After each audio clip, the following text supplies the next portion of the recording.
une maladie virale connue plus ou moins sous le nom de grippe tropicale. C'est une maladie transmise par un moustique, le fameux moustique tigre. J'ai avec moi Théo qui va vous parler largement de ce qu'est vraiment cette maladie. Bonjour Théo. Bonjour. Théo, j'aimerais que vous dites au public vraiment qui vous êtes avant de commencer. Je m'appelle Théo Gallion, je travaille à la Croix-Rouge sur un projet qui s'appelle le projet Rempart et qui est un projet de lutte contre les maladies vectorielles. Donc justement de lutte contre les moustiques qui transmettent la dengue, le Zika et le chikungunya principalement. Ok Théo, alors on va directement dans notre sujet. Vous allez parler au public ce que c'est vraiment cette maladie, comment on peut la contacter et comment c'est transmis, tout ça. Alors, déjà merci beaucoup de m'inviter. Donc la dengue, c'est une maladie qui se transmet par un moustique, effectivement, qui s'appelle, alors souvent on dit, comme vous l'avez dit à l'introduction, on dit que c'est le moustique tigre qui le transmet. Et en fait, c'est pas vraiment le moustique tigre, c'est le moustique qui s'appelle, c'est le cousin du moustique tigre, c'est une moustique qui s'appelle Aedes aegypti. C'est son nom scientifique. Et du coup, c'est la seule espèce parmi plus de 350 espèces de moustiques qui existent en Guyane qui est capable de transmettre le virus de la dengue. Et c'est la même espèce qui transmet la maladie de la fièvre jaune, du Zika aussi et du chikungunya. Okay. Donc c'est un virus, c'est un moustique qui pique le jour. Donc la transmission de la dengue va se faire principalement le jour. Et c'est une transmission qui se fait de manière assez classique pour les maladies vectorielles, avec une personne hôte qui est malade de la dengue, qui va se faire piquer par un moustique, et le moustique va ensuite piquer une deuxième personne qui va être à son tour infectée par le virus. D'accord, du coup on peut dire que c'est une maladie contagieuse. Oui, c'est une maladie qui se transmet. Alors il n'y a pas de contagion interhumaine. Si moi j'ai la dengue et que je parle avec vous, je pourrais parler autant de temps que je veux, je ne vais pas vous transmettre la dengue. En revanche, s'il y a un moustique qui me pique et qui vous pique après, là, dans ce cas-là, par l'intermédiaire de ce vecteur, il y aura une transmission de la maladie. Ok, je comprends très bien. Ok, du coup, est-ce que maintenant vous pouvez nous parler des symptômes de cette maladie? Ouais. Alors, les principaux symptômes de la dengue sont des symptômes qui ressemblent assez à ceux du Covid. Donc c'est pour ça que parfois il y a une petite confusion. On retrouve chez la dengue d'abord des fièvres, une forte fièvre, aussi des courbatures et un sentiment de grande fatigue, souvent une grande fatigue éprouvée par la personne malade de la dengue. Et souvent, une fois qu'on a ces symptômes, nous, ce qu'on encourage, ce qu'on dit aux personnes lors de nos sensibilisations, c'est vraiment, dès l'apparition de ces symptômes, d'aller voir un médecin justement pour vérifier si effectivement c'est la dengue ou pas. Et ça, cette vérification, elle se fait à travers une prise de sang. Okay, par rapport au Covid, est-ce que vous pouvez nous parler un peu de l'impact de ce virus? Alors, l'impact, vous voulez dire l'impact du Covid? Alors, il y a eu des impacts il y a eu des conséquences à plusieurs niveaux. D'abord, d'un point de vue des institutions de santé et des opérateurs de santé, le Covid est devenu vraiment une priorité et la dengue qui était est un peu passée au second plan, disons, des problèmes de santé de Guyane. Oui, effectivement. Donc on a eu les organismes qui s'occupent de suivre les épidémies sur le territoire. Ils ont eu plus de difficultés à suivre l'épidémie de dengue, puisqu'on est toujours en épidémie de dengue en Guyane, à suivre l'évolution de l'épidémie de dengue pendant la période Covid, qui était bien sûr la priorité.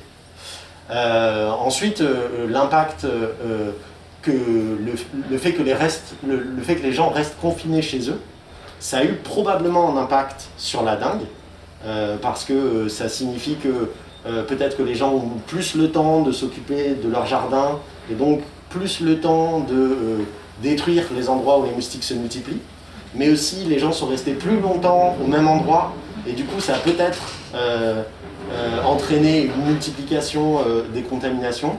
C'est des conséquences qui sont à court terme très difficiles. C'est très difficile de donner un résultat net de ces conséquences. En revanche, ça a probablement impacté l'évolution de l'épidémie de dengue sur notre territoire. Ok. Mais est-ce que vous pouvez nous parler, je ne sais pas si vous connaissez par cœur les derniers chiffres de la dengue? Alors, depuis 2019, alors ça c'est les chiffres de Santé publique France. Depuis 2019, il y a eu plus de 8000 cas évocateurs de la dengue sur la Guyane et 3400 cas confirmés de dengue. Donc on est sûr qu'il y a eu depuis 2019 3400 cas de dengue. Et parmi ces 3400 cas, environ une centaine de personnes qui ont été hospitalisées et 2 personnes qui en sont mortes.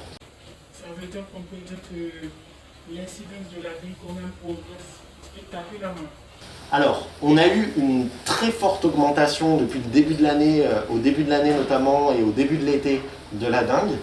Là, on atteint une sorte de plateau en termes d'évolution du nombre de cas. Et avec des endroits où ça diminue, par exemple à l'ouest, on a une tendance à une légère diminution du nombre de cas de dengue. En revanche, des secteurs qui restent très actifs, comme par exemple Kourou, qui reste un secteur très actif avec une augmentation des cas, ou l'Oyapock, où on voit une recrudescence du nombre de cas de dengue. Ok, je comprends. Mais du coup, on s'est lancé directement dans le sujet, mais on n'avait pas vraiment expliqué au public c'est quoi un vecteur, comme vous l'avez si bien dit. Oui, vous avez parlé de alors, vecteur. Effectivement. En fait, c'est l'exemple que je prenais au début. Le vecteur, c'est l'élément qui va faire passer la maladie d'un hôte à un autre. Comme on l'a dit et comme vous l'avez rappelé au début, il n'y a pas de contamination entre les hommes, il n'y a pas de contamination directe entre les hommes, et il est nécessaire qu'il y ait un vecteur, donc le moustique, hein, le Aedes aegypti, donc ce petit moustique tigré, mais pas le moustique tigre, mais ce petit moustique avec des points blancs hein, qu'on peut voir sur cette photo. Ce moustique-là, ça va être le moustique qui va permettre à la maladie de passer d'un homme à un autre. C'est en ça qu'il est vecteur de la maladie. Donc voilà, il y a vraiment 2 manières de se protéger. Une manière qui est vraiment ce qu'on a appelé la protection individuelle, hein, c'est la protection de soi, d'essayer d'empêcher de se faire piquer par les moustiques. Et l'autre manière de se protéger, c'est la protection collective, hein, c'est d'essayer de diminuer le nombre de vecteurs et donc de diminuer le nombre de moustiques en supprimant les endroits où ils peuvent pondre. Et donc en fait, c'est ces 2 modes de protection combinés qui font que la lutte antivectorielle est efficace. Ok. Étant donné que vous êtes un acteur de la Croix-Rouge, française vraiment, et est-ce que vous pouvez nous expliquer la mise en place de cette lutte par la Croix-Rouge ou le rôle de la Croix-Rouge dans cette lutte? Oui. Alors, donc moi je le disais au début de cet entretien, moi j'appartiens à la PIRAC, la plateforme d'intervention Amérique et Caraïbes de la Croix-Rouge française, qui est basée en Guadeloupe, et qui a lancé un projet qui s'appelle le projet Rempart, qui est actuellement financé par l'Agence régionale de santé. Et c'est un projet qui vient supporter les acteurs de la lutte antivectorielle sur le territoire. La lutte antivectorielle en Guyane, c'est une prérogative de la CTG d'abord, et qui est menée avec l'ARS. Et en fait, la Croix-Rouge va mener des activités de sensibilisation, en plus de ces acteurs, auprès des populations, pour justement essayer au maximum d'avoir un échange d'informations sur la manière de se protéger avec les populations, sur la manière de se protéger et les possibilités qu'ont ces populations de se protéger. Donc c'est pour ça que nous, la Croix-Rouge, grâce notamment aux bénévoles de la Croix-Rouge en Guyane, on arrive à mener des actions de sensibilisation directement au sein des quartiers, que ce soit à Saint-Laurent, à Kourou, ou sur l'île de Cayenne, et principalement sur le littoral. Et en fait, on mène des sensibilisations auprès des populations pour leur expliquer voilà, les manières qui existent de se protéger. À ce jour, hein, depuis le début de l'année, là, on a sensibilisé environ 1200 foyers, et on a formé plus de 115 personnes sur tout le territoire à la lutte antivectorielle. Donc de la Croix-Rouge et d'autres associations. Ok, je comprends. Et ces personnes-là, ils font partie de la Croix-Rouge. Ces personnes que vous avez formées, ils font partie de la Croix-Rouge maintenant ou ce sont juste des bénévoles? Alors, en fait, les personnes qu'on a formées, ce sont des bénévoles de la Croix-Rouge, mais aussi des associations partenaires qui nous accompagnent et même souvent nous guident sur le terrain notamment je pense à la DAC, mais aussi aux communes dans lesquelles on intervient, ou un médecin du monde par exemple. Et donc on a formé leur personnel à la lutte antivectorielle, comme ça on a une base commune, une formation commune, et ensuite on fait nos sensibilisations ensemble sur le terrain. Mais est-ce que vous faites aussi vos sensibilisations dans les quartiers, je ne sais pas, dans les écoles? Alors non, pas dans les écoles. Le public. Ça c'est si je ne me trompe pas, c'est la CTG qui intervient dans les écoles avec l'ARS. Nous on intervient directement au sein des quartiers et on mène nos sensibilisations directement au sein des quartiers sur le littoral. Un conseil à donner au public et concernant cette maladie? Oui, bah alors tout d'abord les moyens de se protéger contre cette maladie. Puisque, effectivement, hein, comme on a rappelé les chiffres, c'est des chiffres qui restent assez impressionnants et assez importants en Guyane, hein, avec un nombre de cas depuis 2019 qui est très important et qui nous rappelle les épidémies passées. Et donc moi, le premier conseil que je donnerais aux gens, c'est d'essayer de se protéger au maximum contre les piqûres de moustiques. Pour ça, il y a ce qu'on appelle des protections individuelles, des protections de soi, que les gens peuvent utiliser chez eux. Par exemple, le fait de porter, comme vous et moi, des vêtements longs et qui protègent en fait assez bien des piqûres de moustiques. Mais aussi d'utiliser des sprays répulsifs par exemple. Ou alors, ici en Guyane, on utilise beaucoup de mousticots, des spirales qui diffuse un produit chimique qui va tuer les moustiques. Et dont d'ailleurs je conseille vraiment aux auditeurs d'utiliser toujours ces spirales à l'extérieur des maisons. Mais il y a aussi bien sûr la moustiquaire, hein, moustiquaire qui doit s'employer au maximum, avec toujours en tête le fait que c'est un moustique qui pique principalement le jour, et que donc dormir toutes les nuits sous une moustiquaire c'est bien, mais faire sa sieste la journée pendant que le moustique qui transmet la dengue pique, sous une moustiquaire c'est mieux. Et donc ça, sans vouloir être trop long, ça pour moi c'est vraiment les principaux éléments qui vont permettre à la personne de se protéger elle-même contre les piqûres de moustiques, et du coup de protéger leur entourage, surtout si elles sont malades ou si leur entourage est malade. Et à côté de ça, il y a ce qu'on appelle en lutte antivectorielle la protection collective. C'est la manière de lutter contre le vecteur lui-même, c'est le fait de lutter contre le nombre de moustiques lui-même. Et pour ça, c'est de détruire tous les endroits où le moustique peut pondre. Donc en fait, le moustique de la dengue, c'est un moustique qui, disons-le, est assez casanier, hein.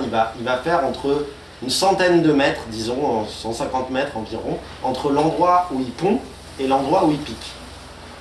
Et l'endroit où il pond, ça va être tous les endroits où l'eau stagne.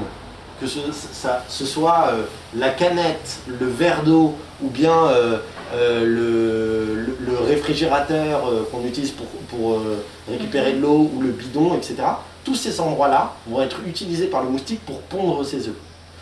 Et donc, si vous empêchez le moustique de pondre dans tous ces endroits, eh bien en fait vous supprimez autour de vous un certain nombre de moustiques qui ne pourront plus venir vous piquer.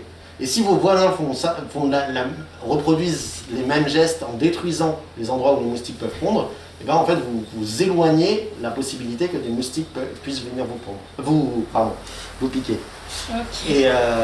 Et donc voilà, moi j'encourage vraiment les gens à aller sur le site de la Croix-Rouge, mais aussi de l'ARS et de la CTG, dans lesquels il y a un certain nombre de conseils qui sont donnés pour empêcher les moustiques de pondre dans ces endroits où l'eau stagne.